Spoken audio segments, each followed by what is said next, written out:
پھر اللہ بناتا چلا گیا، دنیا بنتی چلی گئی، کائنات بنتی چلی گئی۔ پھر دنیا میں اللہ تعالیٰ نے تمام چیزوں کو پیدا کیا، مکمل کائنات پیدا کر دی۔ یہ سرکل یوں ہی گھومتا رہا، یہ راؤنڈ یوں ہی چلتا رہا۔ اے لوگوں، پھر یہ نظام چلتے چلتے اللہ نے پھر دنیا میں انسان کو بھیجا، اللہ نے پھر انسانوں میں اپنے پیغمبروں کو بھیجا، اپنے رسولوں کو بھیجا ہدایت کے لیے، اپنے پیغمبروں کو بھیجا نبی کی عظمتوں کا اعلان کرنے کے لیے۔ اللہ تعالیٰ نے انبیاء کو بھیجا آقا کی شان بیان کرنے کے لیے۔ نبی آتے رہے، رسول آتے رہے، بشارتیں دیتے رہے، مصطفیٰ جان رحمت کی آمد کے تذکرے کرتے رہے، آتے رہے انبیاء اور نبی کی عظمتوں کا چرچا کرتے رہے۔ اے لوگوں، میں نے عرض کیا تھا اللہ نے بھیجا بعد میں ہے، چرچا پہلے ہوا ہے، تذکرے پہلے ہوئے ہیں، میرے مصطفیٰ کریم بعد میں آئے۔ یہ سرکل، یہ راؤنڈ چلتا رہا۔ پھر اللہ تعالیٰ نے آخر میں نبوت کا تاج اپنے محبوب کے سر پہ رکھا، اور اللہ نے محبوب کو بھیجا، امام الانبیاء بنا کے بھیجا، خاتم النبیین بنا کے بھیجا، اور اعلان کر دیا میرا محبوب آ گیا۔ اب نبوت کا دروازہ بھی بند ہو گیا، رسالت کا دروازہ بھی بند ہو گیا، اب کوئی نبی نہیں آئے گا، اب کوئی رسول نہیں آئے گا۔ اے لوگوں، یہیں سے شروع کیا، یہیں لا کر اللہ نے اختتام بھی کر دیا۔ اب کوئی نبی نہیں آئے گا، اب کوئی پیغمبر نہیں آئے گا، اب کوئی رسول نہیں آئے گا، اللہ نے نبوت کا یہیں پر اختتام کر دیا۔ اے لوگوں، ذرا غور سے سنو اور اپنے آقا کی عظمتوں کو سمجھو، اپنے آقا کے مقام و مرتبے کو سمجھو، پیارے آقا کی عظمتوں کو سمجھو۔ اللہ اکبر، کیا شان ہے۔ اب ذرا توجہ سے سنو، دل سے سنو، ذرا سی تمہید تھی، اب بات کو آگے بڑھاتے ہیں، اور لوگوں ذرا سنو تو صحیح۔ اللہ نے انبیاء کو بھیجا، سب کو منصب و اقتدار عطا کیے، سب کو عہدے عطا فرمائے۔ اللہ تعالیٰ نے سارے رسولوں کو عزتوں کے تاج پہنائے۔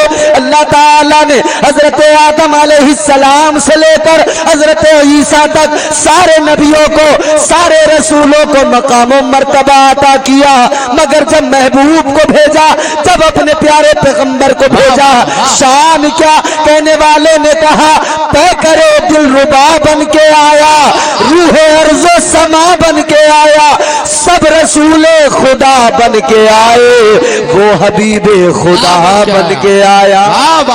نعرہ تکبیر، نعرہ رسالت، نعرہ غوثیت، حضرت علامہ امتیاز برکاتی صاحب قبلہ، نعرہ تکبیر، سبحان اللہ بھی سبحان اللہ۔ بہت تو پھر محبوب کا خطاب دے کے بھیجا، پیکرے دل ربا بن کے آیا، روح ارض و سما بن کے آیا، سب رسول خدا بن کے آئے، وہ حبیب خدا بن کے آیا۔ سیدہ آمنہ کا دلارا اور حلیمہ کی آنکھوں کا تارا، وہ شکستہ دلوں کا سہارا، بے بسوں کی دعا بن کے آیا۔ بادشاہوں نے کی ہے غلامی، تاجداروں نے دی ہے سلامی، بے مثال ان کا نام گرامی، مصطفیٰ مجتبیٰ بن کے آیا۔ دست قدرت نے ایسا سجایا، حسن تخلیق کو رشک آیا، جس کا رتبہ کسی نے نہ پایا، وہ خدا کی رضا بن کے آیا۔ آئے میرے آقا بعد میں، چرچے پہلے ہونے لگے، تذکرے پہلے ہونے لگے۔ آؤ ذرا دل لگا کے سنو، میرے مصطفیٰ بعد میں آئے، چرچے پہلے ہونے لگے۔ اے لوگو، یہ میرے آقا کا نور ہے جسے سب سے پہلے اللہ نے بنایا، حضرت آدم کی پیشانی میں اللہ نے رکھ دیا، فرشتے آگے آگے، اللہ نے پشت آدم میں رکھا تو پیچھے پیچھے، پیشانی آدم میں رکھا تو فرشتے آگے آگے، نور مصطفیٰ کا طواف کر رہے ہیں۔ اور یہ کیا تھا جو سجدہ حضرت آدم کو کرایا گیا؟ اللہ تعالیٰ نے یہ عزت، یہ شان، یہ پروٹوکول جو دیا کہ فرشتوں سے اللہ نے آدم کو سجدہ کرایا۔ اے لوگوں، بات یہ ہے پیشانی آدم میں یا پشت آدم میں جو میرے مصطفیٰ کا نور چمک رہا تھا، یہ اس نور کی عزت و تکریم تھی کہ اللہ تعالیٰ نے فرشتوں سے تعظیماً سجدہ کرا لیا، فرشتوں نے سجدہ کر دیا۔ اے لوگوں، یہ میرے مصطفیٰ کا نور تھا جس نے انسانیت کو وقار عطا کر دیا، انسانیت کو عزتیں عطا کر دی، انسانیت کو مقام و مرتبہ عطا کر دیا۔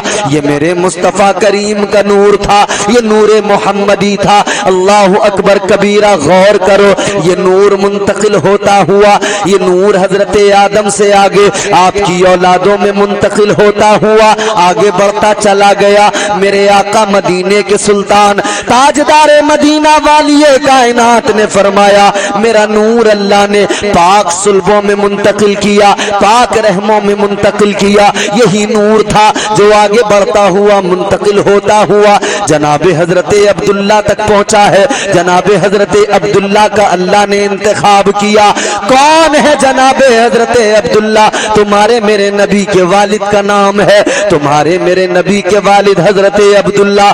اللہ تعالیٰ نے جب یہ نور مصطفیٰ حضرت عبداللہ کی پشت میں منتقل کیا ہے، حضرت عبداللہ کی شان بھی دیکھ لو، میرے آقا کے والد گرامی کی شان بھی دیکھ لو۔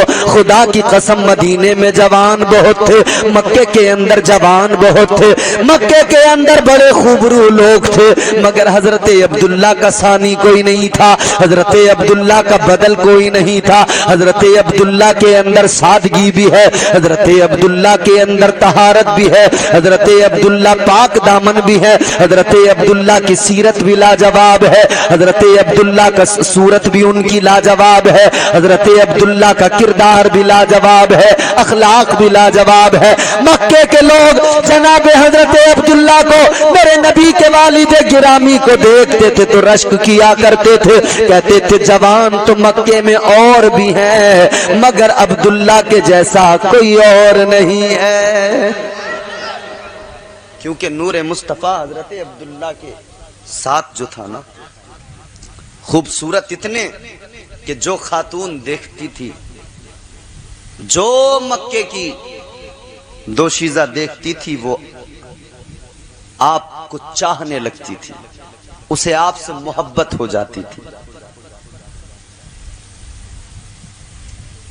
حضرت عبداللہ میرے نبی کے والد، جوانی ہے، عین شباب کا عالم ہے،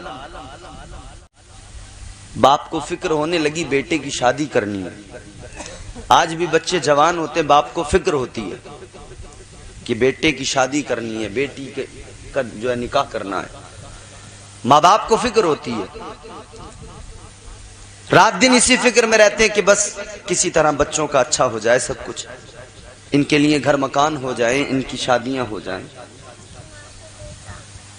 میرے نبی کے دادا جان حضرت عبد المطلب، آپ نے حضرت عبداللہ کو اپنے پاس بلایا، قریب بلایا، فرمایا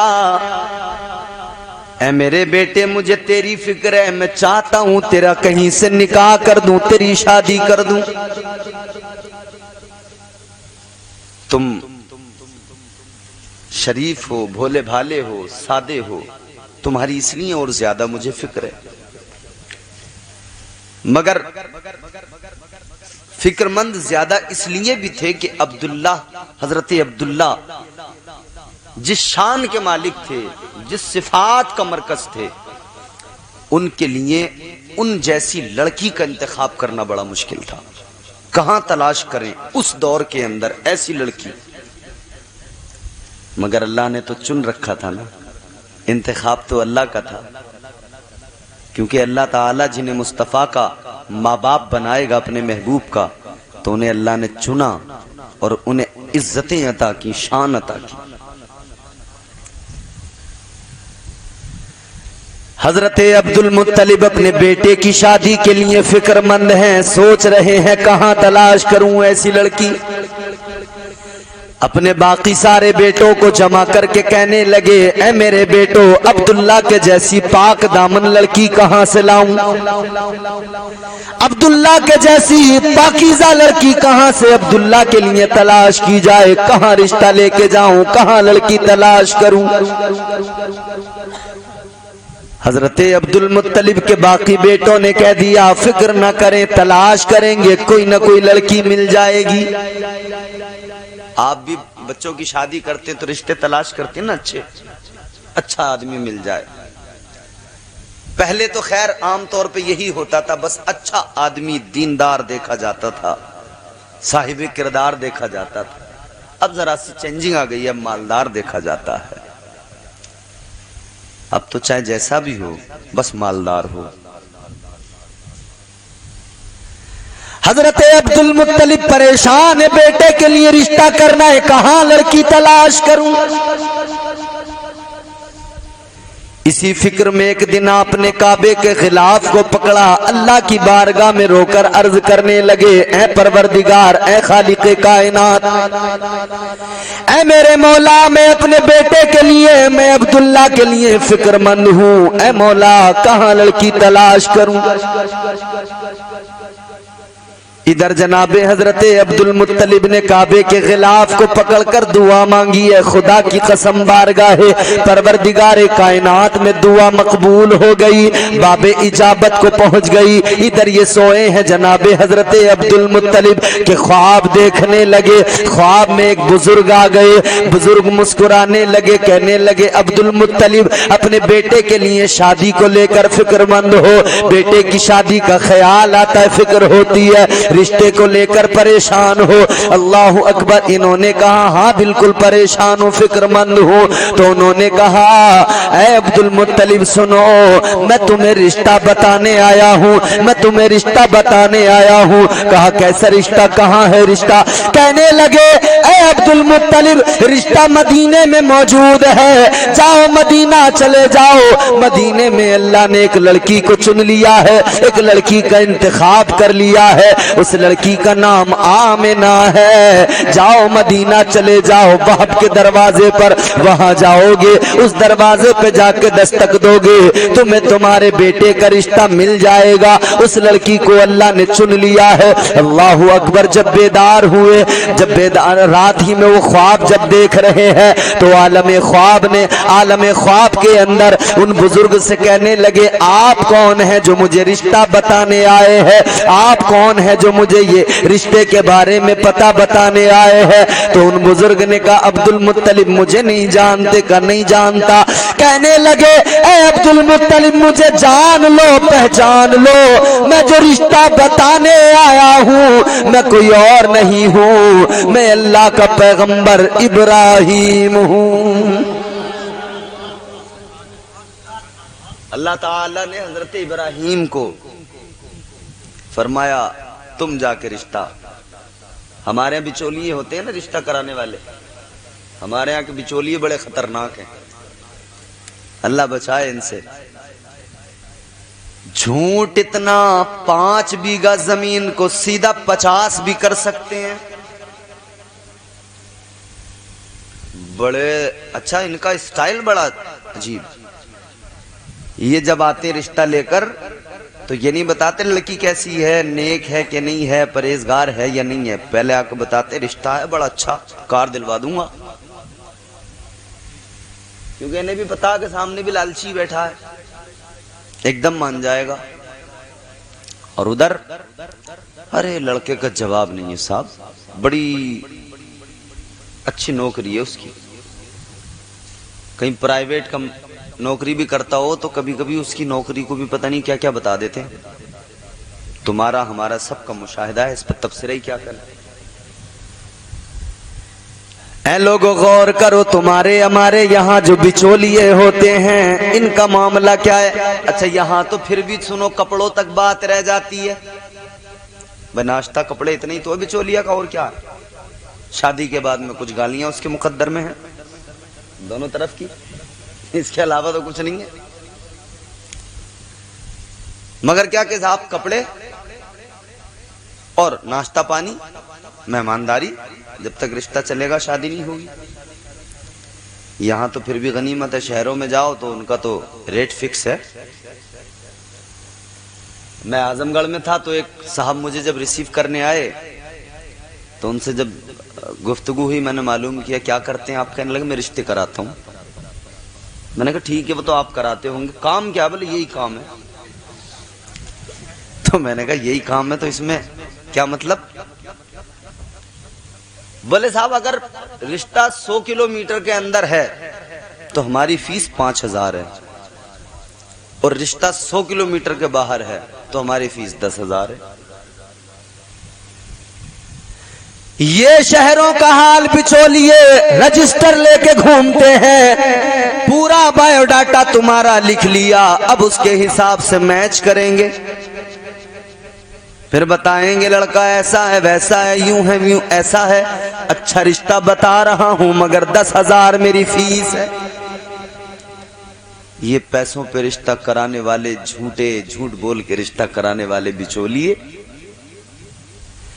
غور کرو میرے عزیزو، یہ تمہارے ہمارے یہاں جھوٹے بچولیے، لیکن اللہ تعالیٰ نے کیا انتظام کیا، محبوب کے والدین کی شادی ہوگی تو اللہ نے بچولیا کا انتظام بھی کتنا پیارا کیا۔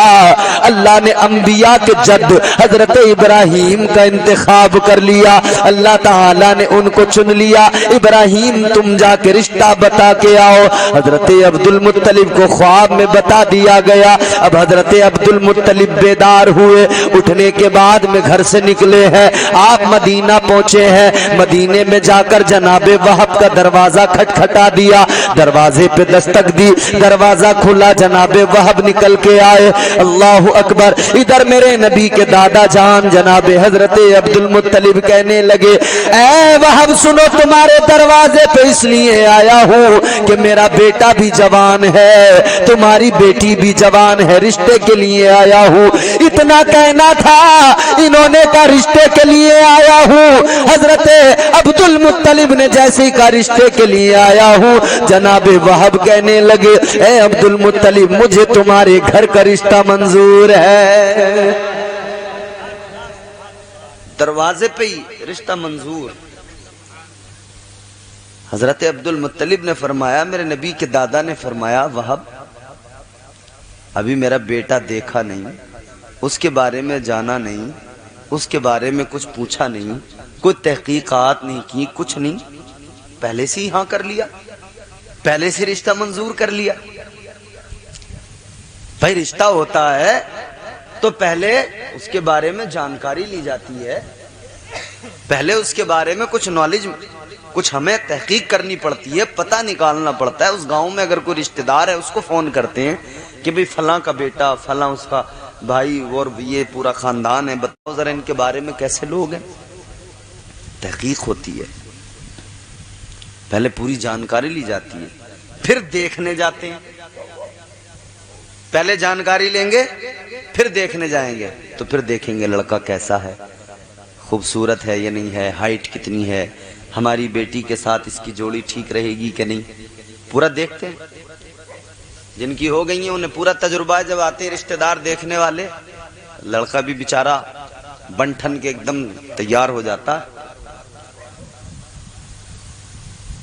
اور وہ سب سے پہلے نائی کی دکان پہ جاتا، کہتا جی تیار کر دو، آج رشتے والے آ رہے ہیں۔ اور نائی بڑے مکار ہیں، ایسی ایسی کریم لا کر رکھ دیں گے اس دن سامنے، کہوں گا بھائی صاحب تمہارا چہرہ ایسا چمکے گا رشتے والے منع ہی نہیں کر سکتے۔ یہ شیشے جو لگے ہوئے ہوتے ہیں نا نائی کی دکان میں پورے چاروں طرف، اس کا مقصد ہی ہے آدمی وہاں جا کر دیکھنے لگتا ہے، ارے کچھ میل سا دکھائی دے رہا چہرے پہ، کالا سا ہو رہی ہوں میں۔ جیسے اس نے دیکھا نا، کہتا بھائی صاحب بلیچ کرا لو، میل بہت ہو رہا، کٹ جائے گا سب۔ اس نے بلیچ لگا دی، یہ اس لیے لگوا لیتے ہیں کہ خوبصورت بن جائیں گے، اگر بلیچ لگا کے بھی کام نہ بنا ویسے تو اس سے ہی بھورے ہو جاتے ہیں، کیونکہ بال بھی سنہری ہو جاتے ہیں۔ پورا چہرے کا رواں سنہری ہو گیا، بھورا بنا پھر رہا بالکل۔ اچھا جی، اس کے بعد میں اس نے کہا کہ بھئی ابھی مزہ نہیں آیا، نائی بولا کہ بھائی صاحب مساج اور کروا لو، فیشیل کروا لو، اور بولے یہ والی کریم لگایا کرو، اس سے گورے ہو جاؤ۔ اچھا ایک بات پوچھوں آپ سے؟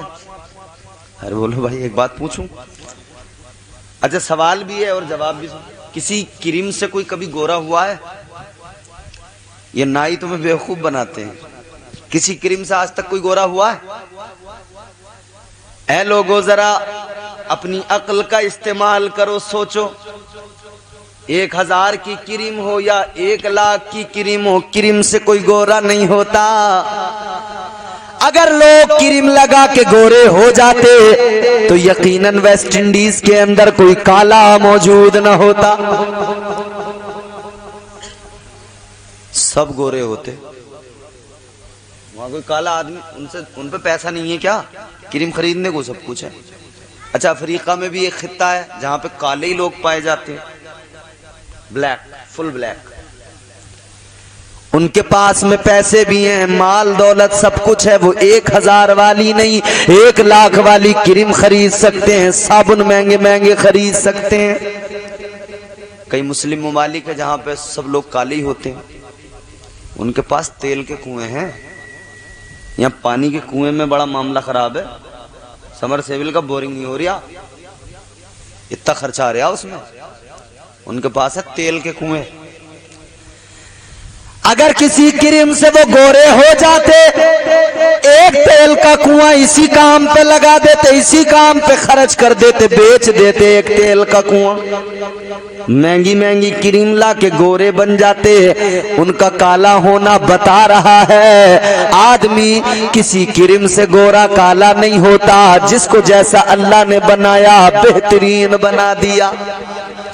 اللہ نے بنایا اور اعلان کر دیا وَصَوَّرَكُمْ فَأَحْسَنَ صُوَرَكُمْ، اللہ نے اعلان کر دیا تمہیں خوبصورت بنایا، تمہاری صورت بہترین بنائی۔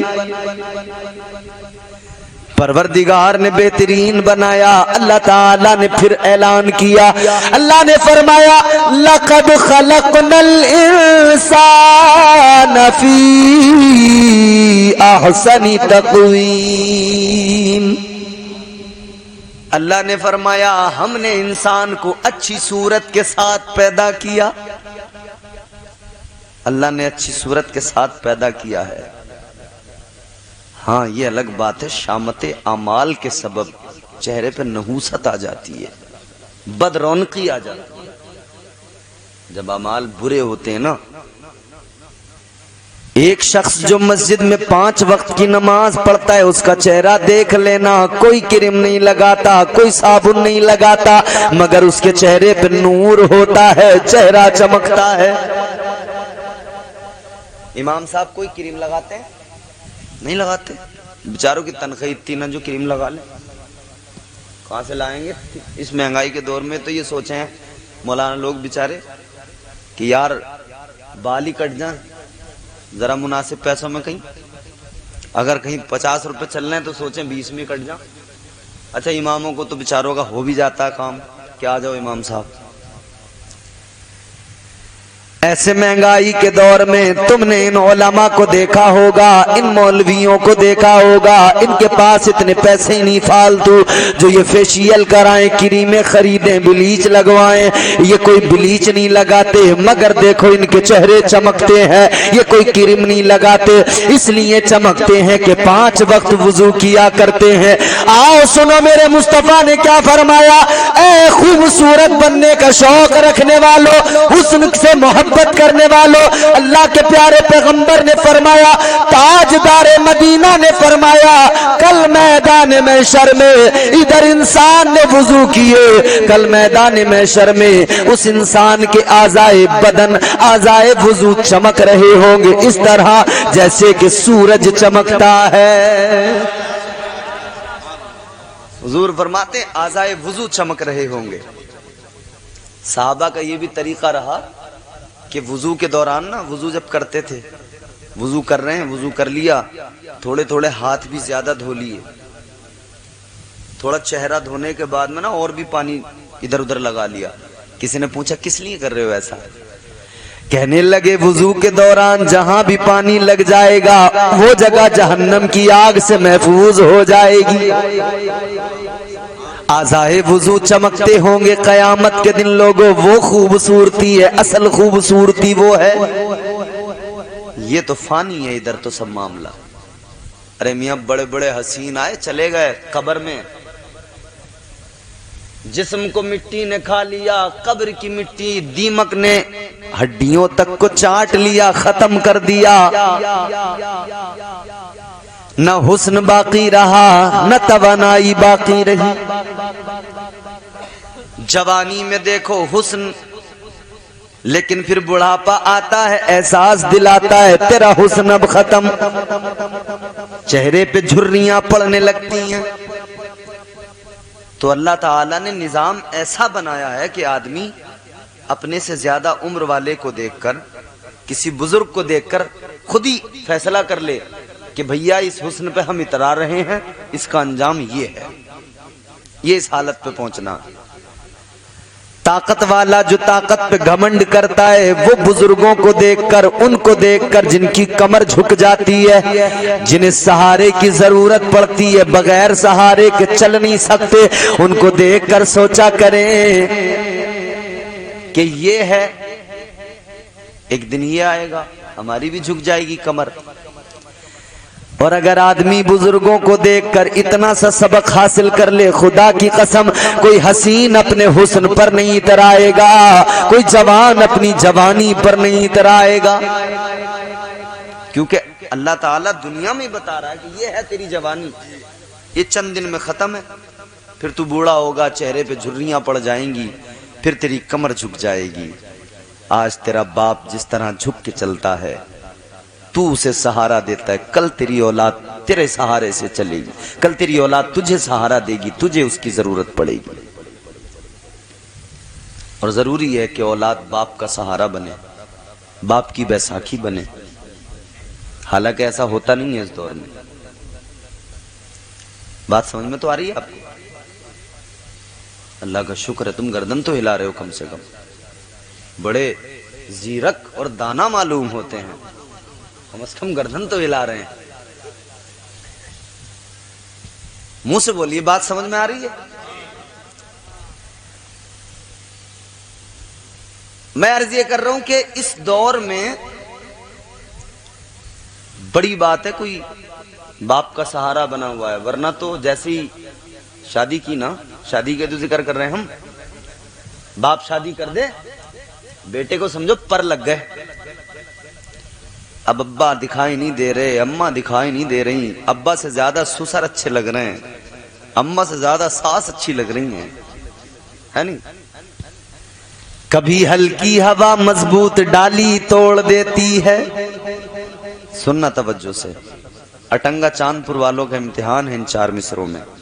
بڑے شعر سنے تم نے ابھی نظامت میں، مگر 4 مصر سنا رہا ہوں. اچھے لگے تو بولنا، سچائی ہو تو بولنا، ورنہ بیٹھے رہنا، اپنی داد اپنی جیب میں رکھیں. یہاں روز الحمدللہ یہی کام ہے. بڑی داد پیچھے سے لے کے آ رہے ہیں، تمہاری نہیں بھی ملے گی، کوئی فرق نہیں پڑے گا. کبھی ہلکی ہوا مضبوط ڈالی توڑ دیتی ہے، کمر جیسے جوانی میں غریبی توڑ دیتی ہے. پھر سنیں چوتھا مصرع آپ کی توجہ کا درکار، آپ کی توجہ چاہیے چوتھے مصرے پر. کبھی ہلکی ہوا مضبوط ڈالی توڑ دیتی ہے، کمر جیسے جوانی میں غریبی توڑ دیتی ہے. وہ بوڑھا باپ جو بیٹے کو بیساکھی سمجھتا تھا، بہو اس دور کی آ کر وہ لاٹھی توڑ دیتی ہے. یہ حالات ہیں. مگر سنیں میرے بھائی، تو اللہ تعالیٰ نے نظام ایسا بنایا کہ بندہ خود ہی سمجھ لے کہ یہ جوانی کا انجام ہے، یہ خوبصورتی کا انجام ہے. یہیں پہ پھر قبر میں پہنچا نا، سارا جسم مٹی مٹی میں مل گیا، ختم کہانی. یاد رکھنا میرے عزیزو، بڑے بڑے حسین دنیا میں موجود ہیں، مگر حسن آخرکار زوال پذیر ہوتا ہے. آؤ میرے عزیزوں، میں بات بتا رہا ہوں، جب رشتے ہوتے ہیں، تحقیق ہوتی ہے، دیکھا جاتا ہے، تب رشتہ طے ہوتا ہے، بات آگے بڑھتی ہے. مگر یہ کیسا رشتہ ہو رہا ہے؟ نبی کے دادا جان فرماتے ہیں حضرت عبداللہ، اے وہب تم نے رشتہ منظور کر لیا، نہ بیٹے کو دیکھا، نہ کوئی تحقیق کی، نہ جانکاری لی. جیسے جناب وہب سے اتنا کہا گیا، جناب وہب مسکرانے لگے اور مسکرا کے کہنے لگے عبد المطلب کیسی تحقیق، کیسی جانکاری، کیسا دیکھنا دکھانا کا کیا مطلب؟ جناب وہب کہنے لگے اے عبد المطلب تم جو میرے مکان پہ آئے ہو، تم جو میرے دروازے پہ رشتہ لے کے آئے ہو، اے وہب کیا مجھے معلوم نہیں ہے، کیا مجھے پتا نہیں ہے؟ میں جانتا ہوں تمہیں خواب دیکھ کے آئے ہو، تو سنو عبد المطلب جیسے تمہیں خواب میں بتایا گیا رشتہ لے کے چلے جاؤ، ویسے ہی مجھے بھی خواب میں بتایا گیا رشتہ آ رہا ہے، نہ کرنا فوراً اقرار کر لے۔ تمہیں بھیجا گیا ہے تو مجھے بھی حکم دیا گیا، منع نہیں کرنا، بس فوراً ایکسپٹ، فوراً اقرار کر لو۔ رشتہ طے ہو گیا، پھر وقت مقرر ہوا، پھر نکاح ہو گیا، شادی ہو گئی۔ اچھا حضرت عبداللہ بڑے خوبصورت حسین و جمیل تھے، تو مکے کی دوشیزائیں آپ کو دیکھ کر چاہت رکھتی تھی کہ ہمارا نکاح ان کے ساتھ ہو، ہم ان کی زوجیت میں آئیں، کیونکہ آپ کے چہرے پہ ایک چمک تھی، ایک تجلی تھی۔ کیوں تھی؟ کیونکہ نور مصطفیٰ سے آپ کا چہرہ منور ہو رہا تھا۔ جب جناب حضرت آمنہ کے ساتھ میں شادی ہو گئی، نکاح ہو گیا، تو نور منتقل ہو کر جناب حضرت آمنہ کے شکم میں پہنچ گیا۔ میرے پیارے آقا کی والدہ ماجدہ جناب حضرت آمنہ خاتون کے شکم میں نور آ گیا۔ وہ عورتیں جو حضرت عبداللہ کو دیکھ کر زوجیت میں آنا چاہتی تھی، پیار کرتی تھی، نور منتقل ہوا، حضرت آمنہ کے شکم میں پہنچا۔ اب وہی جناب حضرت عبداللہ ہیں، مکے کے ایک راستے سے گزر رہے ہیں، سامنے سے ایک دوشیزہ آ رہی ہے۔ پہلے بڑا پیار کرتی تھی، محبت کرتی تھی، جان چھڑکتی تھی، چاہتی تھی میرا نکاح ان سے ہو جائے، شادی ہو جائے، لیکن اب دیکھا تو اس نے نظریں جھکا لی، راستہ بدل دیا، چل پڑی۔ حضرت عبداللہ نے روک کر فرمایا تو کل تک مجھ سے بڑا پیار کرتی تھی، آج کیا ہوا؟ کل تک بڑی محبت کرتی تھی، آج کیا ہوا؟ کہنے لگی اے عبداللہ سنو، بات یہ ہے کل تمہارے چہرے میں ایک چمک تھی، تمہاری پیشانی میں ایک نور چمک رہا تھا، وہ نور آج تمہارے پاس موجود نہیں ہے، اب تمہاری پیشانی میں موجود نہیں ہے۔ اے عبداللہ مجھے پیار تم سے نہیں تھا، اس نور مصطفیٰ سے پیار تھا۔ میں تو اس نور مصطفیٰ کو دیکھ کر آپ پہ دیوانی ہو گئی تھی۔ شادی ہو گئی۔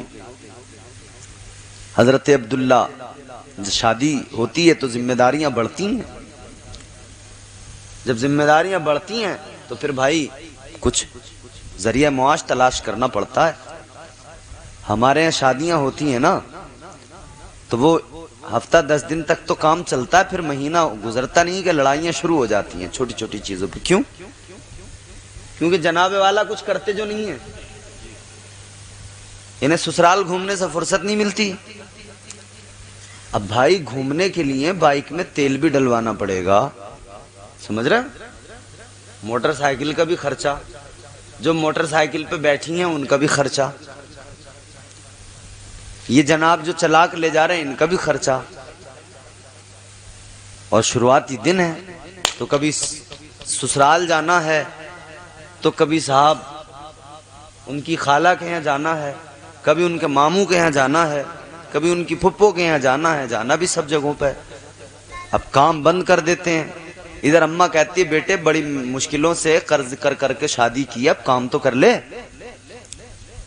تو گھر میں لڑائی، 2 مہینے 3 مہینے جیسے تیسے مہابھارت میں گزرتے ہیں، بڑی محنت سے 6 مہینے کا وقت گزرتا، پھر بولے بھئی اب تم اپنا چولہا الگ کرو، کھاؤ کماؤ۔ یہ جو راجہ بابو بنا ہوا گھومتا تھا نا، جیسی ابا نے الگ کر دیا نا، اس کی حالت خراب ہے، مزدوریاں کر رہا، مستری کو مسالہ دے رہا، اینٹ دے رہا، پتہ لگ جاتا ہے فوراً وہ ابا کا راج تھا، یہ بیوی کا راج ہے۔ ابا نے شہنشاہوں والی زندگی بنا دی تھی اور اس نے آتے ہی مزدور بنا دیا۔ اب کہاں بھاگیں؟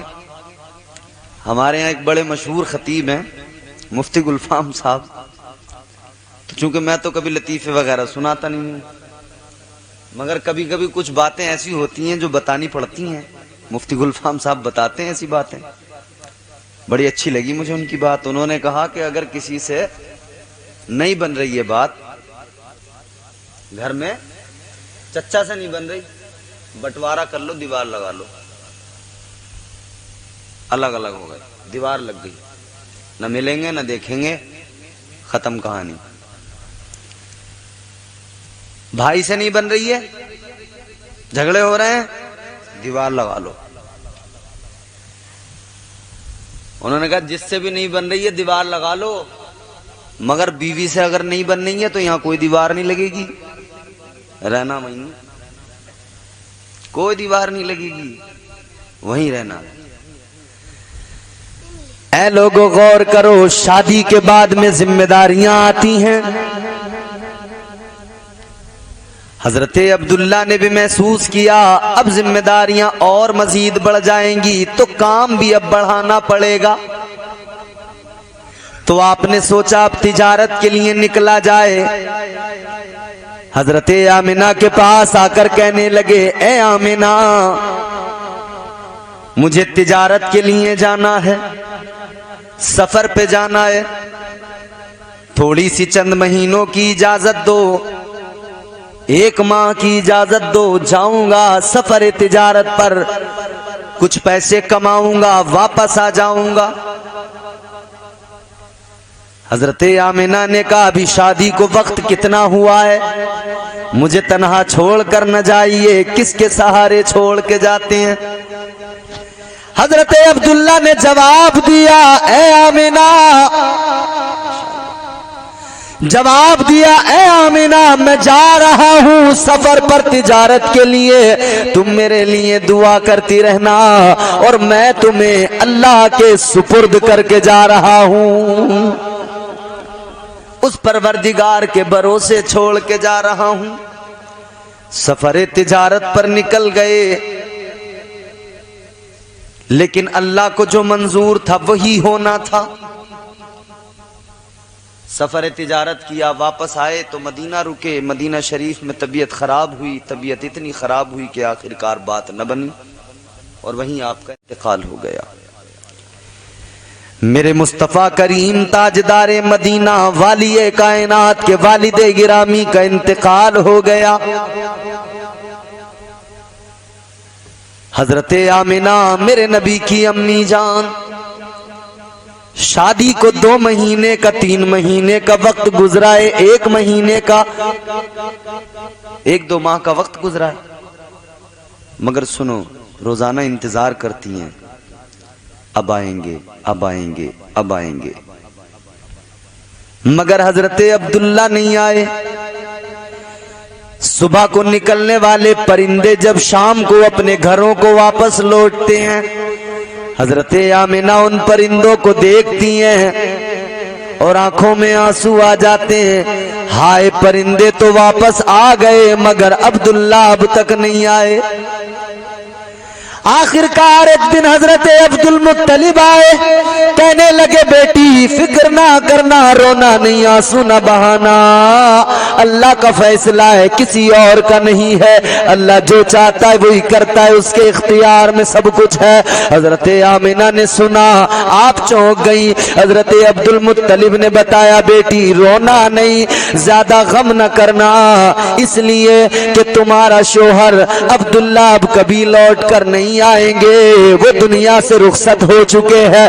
اتنا سنا حضرت آمنہ پہ قیامت سی ٹوٹ پڑی ہے، قیامت سی ٹوٹ پڑی، آپ کی آنکھوں میں آنسو آ گئے۔ اے لوگ سوچو تو ذرا، اگر کسی جوان دوشیزہ کا ابھی شادی ہوئی، ابھی اس کا شوہر انتقال کر جائے، پوری زندگی سامنے ہوتی ہے، پوری عمر سامنے پڑی ہوتی ہے، کتنا دکھ ہوتا ہے، کتنی تکلیف ہوتی ہے۔ ادھر میرے نبی دنیا میں بھی نہیں آئے، والد کا انتقال ہو گیا. ادھر والد کے انتقال کی جب آپ کی والدہ نے خبر سنی کہ شوہر کا انتقال ہو گیا, آنکھوں میں آنسو آئے, روتی ہے. پھر آپ کو یہ مژدہ جاں فضا ملا, اے آمنہ رونے کی ضرورت نہیں ہے, آنسو بہانے کی ضرورت نہیں ہے, اللہ تیرے غم کو اس طرح سے ہلکا کرے گا کہ وہ تجھے نبیوں کی تاجدار کی ماں بنا رہا ہے, وہ تجھے ایک بہترین بیٹا عبداللہ کے بدل کے طور پہ عطا کر رہا ہے. تم پیغمبر اسلام کی ماں بننے والی ہو. اللہ نے حضور کو حضرت آمنہ کی شکم میں حضور ہیں, وقت گزر رہا ہے, حضور کے دنیا میں آنے کا وقت آ رہا ہے. جیسے جیسے وقت گزر رہا ہے, جیسے جیسے ولادت کا وقت قریب آ رہا ہے, حضرت آمنہ بدلاؤ دیکھ رہی ہیں. حضرت آمنہ کے اندر چینجنگ آتی چلی جا رہی ہے, بدلاؤ آتے چلے جا رہے ہیں, تبدیلی آتی چلی جا رہی ہے. عرب کا دستور تھا جب کسی کے شوہر کا انتقال ہو جاتا تھا وہ عورت خوشبو نہیں لگاتی تھی. لیکن ایک روز لوگوں نے شکایت کی, اے عبد المطلب تمہارے بیٹے عبداللہ کا تو انتقال ہو گیا, مگر تمہاری جو بہو ہے آمنہ عطر لگاتی ہے, خوشبو لگاتی ہے, جدھر سے گزرتی ہے راستے مہک جاتے ہیں, جدھر جاتی ہے خوشبوئیں بکھر جاتی ہیں. حضرت عبد المطلب نے سنا تو آ کر گھر اپنی بیوی سے کہا, آمنہ سے کہو عطر نہ لگایا کرے, خوشبو نہ لگایا کرے. جیسی کہا گیا حضرت آمنہ نے جیسی سنا, آپ نے فرمایا, اے میرے والد سنو, بات یہ نہیں ہے کہ میں کوئی خوشبو لگاتی ہوں, بات یہ نہیں ہے. کہتی ہیں نہ میں اب خوشبو لگاتی ہوں نہ پہلے لگائی. کہا پھر کیسے خوشبو آتی ہے؟ کہنے لگی معاملہ میرا نہیں ہے, معاملہ تو اس کا ہے جو میرے شکم میں موجود ہے. اس نبی کی شان ہے جو شکم میں موجود ہے. کہتی ہیں معاملات اتنے بدل گئے, میں راستوں سے گزرتی ہوں خوشبوئیں نکلتی ہیں, راستے مہک جاتے ہیں, میں جدھر سے جاتی ہوں راستے سے گزرتی ہوں, راستے کی چیزیں راستے کی دیواریں مجھے سلام کرتی ہیں, راستے کے پتھر مجھے سلام کرتے ہیں. آمنہ سلام, آمنہ سلام, تم نبیوں کے امام کی ماں بننے والی ہو. گھر کے اندر مجھے گھر کے سامان سلام کرتے ہیں, جدھر سے جاتی ہوں گزرتی ہوں ادھر سلام کی آوازیں آتی ہیں. کہنے لگی معاملہ میرا نہیں ہے, معاملہ اس کا ہے جو میرے شکم میں جلوہ فرما ہے. جلدی بات کو ختم کرتے ہیں, سنیں اس پیغمبر کی شان.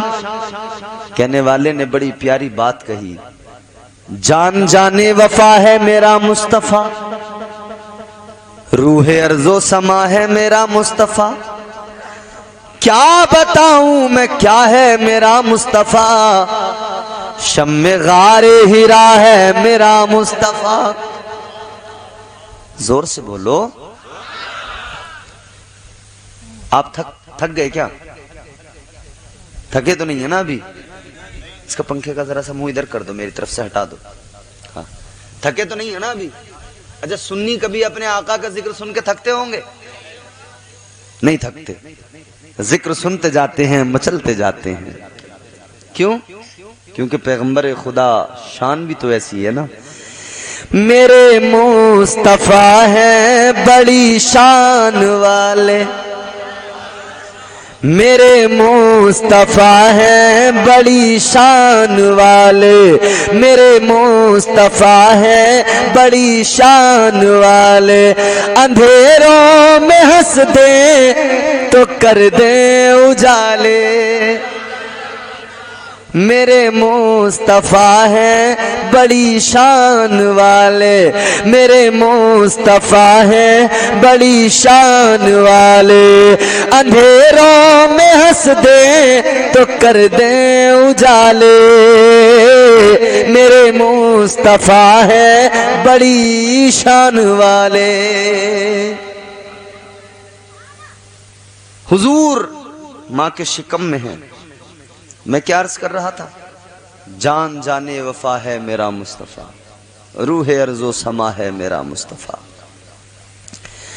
جان جانے وفا ہے میرا مصطفیٰ، روح ارض و سما ہے میرا مصطفیٰ، کیا بتاؤں میں کیا ہے میرا مصطفیٰ، شمع غار ہیرا ہے میرا مصطفیٰ، صاف لکھا ہوا ہے یہ قرآن میں، نہ تخیل تصور نہ دیوان میں، نوح آدم ابراہیم و عمران سے ان اللہ اصطفیٰ ہے میرا مصطفیٰ، شیش کی عظمتیں ساری اپنی جگہ، آگے دیکھو حکایت میرا مصطفیٰ، راز رازوں میں تھے وہ خضر کے اگر، ہر عمل کی وضاحت میرا مصطفیٰ، ناز لاکھوں ملے گو سلیمان کو، دو جہانوں کی راحت میرا مصطفیٰ، جن کے ہاتھوں سے مردے بھی زندہ ہوئے، اس مسیح کی بشارت میرا مصطفیٰ، پیر کی صبح کو آمنہ کے یہاں ہوئی جن کی ولادت میرا مصطفیٰ، انبیاء کی وصیت میرا مصطفیٰ، تاجدار شریعت میرا مصطفیٰ، وہ ہے رحمت ہی رحمت میرا مصطفیٰ، وہ ہے برکت ہی برکت میرا مصطفیٰ، رب نے خاتم کی جن پر لگائی مہر، وہ فقط تا قیامت میرا مصطفیٰ، نہیں باقی کسی کا کوئی معجزہ، معجزوں کی طوالت میرا مصطفیٰ۔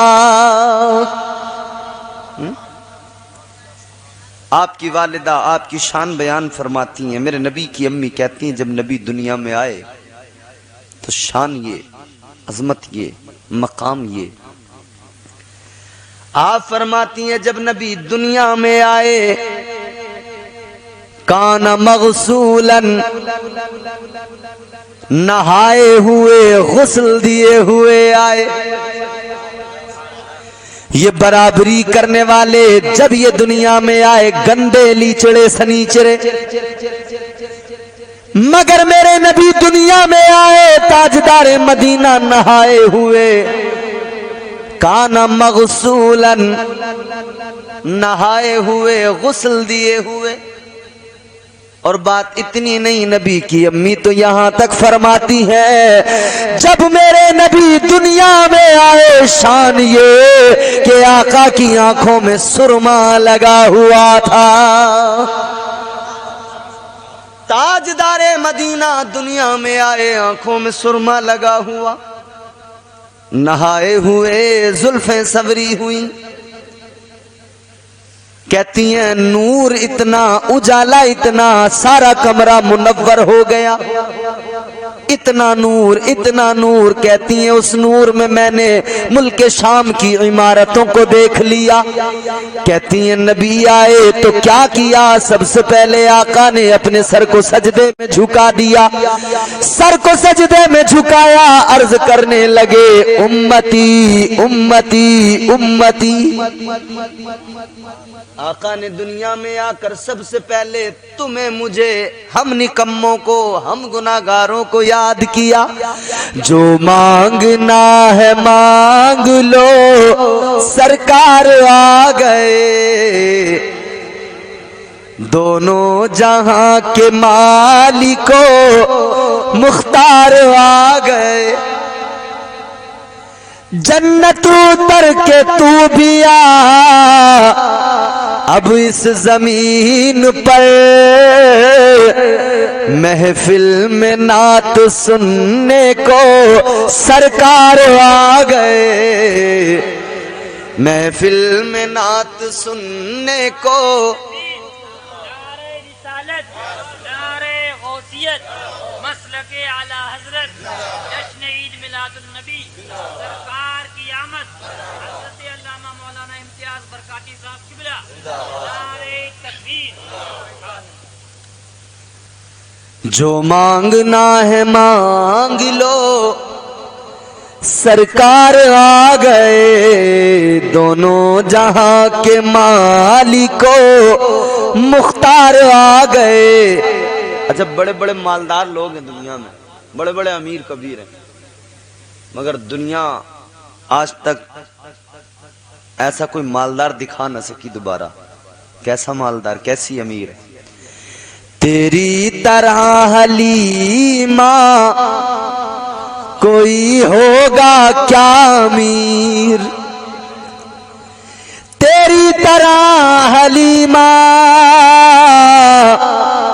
کوئی ہوگا کیا امیر دامن میں تیرے احمد مختار آ گئے، دامن میں تیرے احمد مختار آ گئے، آزادیاں دلانے غلاموں کو قید سے، آزادیاں دلانے غلاموں کو قید سے، آقائے دو جہاں شہ ابرار آ گئے، آقائے دو جہاں شہ ابرار آ گئے، حضور آ گئے۔ حضور آئے تو کائنات کا سارا منظر بدل گیا، خوشبوئیں پھیل گئیں، دنیا منور ہو گئی، ماحول معطر ہو گیا، ہوائیں پاکیزہ ہو گئیں، خوشبودار ماحول ہو گیا۔ حضور آ گئے۔ میرے مصطفیٰ جان رحمت کو اللہ نے جس شکم میں بھیجا، جو آپ کی ماں ہے والدہ، ان کو بھی چنا، اللہ نے آپ کے والد کو بھی چنا، اللہ نے آپ کا خاندان بھی چنا، آپ کا پورا خاندان چنا۔ حضور فرماتے کہ اللہ تعالیٰ نے مجھے جب دنیا بنائی نا، اللہ نے سب سے اچھوں میں مجھے بنایا، اللہ نے سب سے اچھوں میں مجھے بنایا۔ حضور فرماتے ہیں میرا خاندان سارے خاندانوں میں اچھا، سب سے عمدہ، سب سے اعلیٰ، سب سے افضل۔ حضور فرماتے ہیں میں اپنی ذات کے اعتبار سے، میں اپنے نفس کے اعتبار سے، ذات کے اعتبار سے، خاندان کے اعتبار سے کائنات میں سب سے افضل ہوں، میری طرح کوئی نہیں، میرے جیسا کوئی نہیں۔ حضور افضل ہیں، اعلیٰ ہیں، اول بھی ہیں، آخر بھی ہیں، ظاہر بھی ہیں، باطن بھی ہیں۔ حضور سے محبت ہم جو غلام کرتے ہیں اور میلاد مصطفیٰ کا موقع آتا ہے، جو خوشیاں مناتے ہیں، یوں ہی نہیں ہے، یوں ہی نہیں ہے۔ کوئی کسی سے محبت کرتا ہے، کوئی کسی سے پیار کرتا ہے، تو اس پیار، اس محبت کا کوئی ریزن، کوئی وجہ ہوتی ہے، اور ہمارے پاس سب سے بڑی وجہ، سب سے بڑا ریزن یہ ہے کہ ہم اس پیارے رسول کے امتی ہیں جس کو اللہ نے مالک و مختار بنایا ہے، اور وہ ہم سب غلاموں کے لیے رحمت ہیں، اور ہمارے لیے نہیں، فقط کائنات کے لیے رحمت ہے۔ پروردگار عالم خالق کائنات نے قرآن مجید میں اعلان کر دیا، اللہ نے فرمایا وَمَا أَرْسَلْنَاكَ إِلَّا رَحْمَةً لِّلْعَالَمِينَ۔ اللہ تعالیٰ نے فرمایا اے میرے محبوب، ہم نے آپ کو کائنات کے لیے رحمت بنا کے بھیجا ہے، اللہ نے محبوب کو رحمت بنا کے بھیجا ہے۔ اے میرے عزیزو ایک بات سن لو، انسان کی زندگی میں کچھ چیزیں ایسی ہوتی ہیں اگر وہ نہیں بھی ہو تب بھی زندگی کا گزارا ہو جاتا ہے، جیسے ہاتھ اگر اللہ نے دو دیے ہیں، ایک اگر نہ ہو تب بھی گزارا ہو جائے گا، آنکھیں اللہ نے دو عطا کی ہے، ایک آنکھ خراب ہو جائے گزارا ہو جائے گا، اجی دونوں بھی خراب ہو جائے پھر بھی گزارا ہو جاتا ہے، دو پیر دیے ہیں اللہ نے، جن کے پیر نہیں ہیں ان کی بھی زندگی چل رہی ہے، گزارا تو ہو ہی جاتا ہے، دو کڈنیاں دی ہیں ایک نہیں رہے پھر بھی گزارا ہو جاتا ہے۔ کچھ چیزیں ایسی ہیں کہ ایک نہ ہو پھر بھی گزارا، کچھ چیزیں ایسی ہوں وہ بالکل پاس نہ ہو پھر بھی گزارا، مگر لوگوں سنو اللہ تعالیٰ کی نعمتیں کچھ ہو کچھ نہ ہو گزارا ہو جاتا ہے، لیکن خدا کی رحمت کی جب بات آتی ہے بندے کے پاس اگر رحمت نہ ہو گزارا نہیں ہو سکتا ہے، بغیر رحمت کے گزارا ناممکن ہے۔ یاد رکھنا سانس لیتے ہیں یہ اللہ کی رحمت پر ہے، اگر اللہ نہ چاہے سانس نہیں لے سکتے، یہ رب کی رحمت ہے، اگر رب کی رحمت نہ ہو شامل درمیان میں سانس آ نہیں سکتی۔ سکتا، جا نہیں سکتا. یہ رب کی رحمت ہے میرے عزیزو. پتہ لگ گیا خدا کی رحمت نہ ہو تو زندگی نہیں چل سکتی ہے، اللہ کی رحمت نہ ہو زندگی کا نظام ختم ہو جائے گا. اے لوگو، اللہ نے محبوب کو رحمت بنا کے بھیجا ہے. اگر حضور کی رحمت ہم پہ نہ ہو تب بھی ہماری زندگیاں بیکار ہیں، ہماری زندگیاں، ہمارے وجود خطرے میں ہے، ہمارے وجود خطرے میں پڑ جائے. گویا مصطفیٰ جان رحمت تاجدار مدینہ والی کائنات کا کرم ہے. آپ رحمت خدا ہے، کائنات کے لیے رحمت بن کے آئے ہیں. مصطفیٰ موجود ہے، ہم غلام انہیں پکار رہے ہیں. یہ مصطفیٰ جان رحمت کے رحمت ہونے کی دلیل ہے. ہماری زندگیاں جو چل رہی ہے فقط سبب یہ ہے کہ آقا کا کرم اور مصطفیٰ کی رحمتیں ہماری زندگیوں میں موجود ہیں. تو بس یہ یاد رکھیں کہ ہمیں اپنی زندگیاں حضور سے پیار کرتے کرتے گزارنی ہے، ہمیں حضور سے محبت کرنی ہے. میلاد ہمارے آج بھی ہوتا ہے، کل بھی ہوگا، ہوتا رہے گا، اور یہ میلاد انشاءاللہ ہم مناتے رہیں گے. اپنے بچوں کو بھی سکھاتے رہیں گے کہ تذکرہ مدینے والے کا کرتے رہو، مصطفیٰ جان رحمت کی نعتیں پڑھتے رہو، آقا کا جلوس، آقا کی عظمتوں کا اعلان کرتے رہو، جلوس مصطفیٰ نکالتے رہو. اللہ تعالی ہم سب کو حضور کی سچی محبت عطا فرمائے. میلاد النبی کا موقع ہے، جلوس کرتے رہیں، جلسے کرتے رہیں، ذکر کرتے رہیں، اس سے نہ رکیں، اس لیے کہ ہمیں یہ مزاج تاجدار بریلی نے، امام اہل سنت نے، سیدی سرکار اعلی حضرت نے دے دیا اور بتا دیا، اور یہ پیغام دے دیا کہ یاد رکھیں جب تک ہیں ہم دنیا میں موجود تب تک مدینے والے کا ذکر کرتے رہیں گے. میرے سرکار اعلی حضرت کہتے ہیں وسعتیں دی ہیں خدا نے دامن محبوب کو، جرم کھلتے جائیں گے اور وہ چھپاتے جائیں گے، حشر تک ڈالیں گے ہم پیدائش مولا کی دھوم، مثل فارس نجد کے قلعے گراتے جائیں گے. ہم ذکر کرتے جائیں گے، ذکر مصطفیٰ سناتے جائیں گے. اللہ ہم سب کو سچی محبت حضور کی عطا فرمائے اور ہمیں ہر سال اسی ذوق کے ساتھ میں حضور کا میلاد منانے کی توفیق عطا فرمائے. اللہ کہنے سننے سے زیادہ عمل کی توفیق عطا فرمائے. پروردگار عالم کی بارگاہ میں دعا ہے خالق کائنات ہم جو اس بزم میں بیٹھے ہیں ہم سب کی شرکت کو قبول فرمائے. دوران گفتگو جو مجھ سے غلطیاں ہوئیں اللہ انہیں معاف فرمائے. استغفر اللہ ربی من کل ذنب واتوب الیہ. میرے ساتھ کلمہ شریف پڑھیں، لا الہ الا اللہ محمد رسول اللہ وما علینا الا البلاغ. السلام علیکم ورحمۃ اللہ.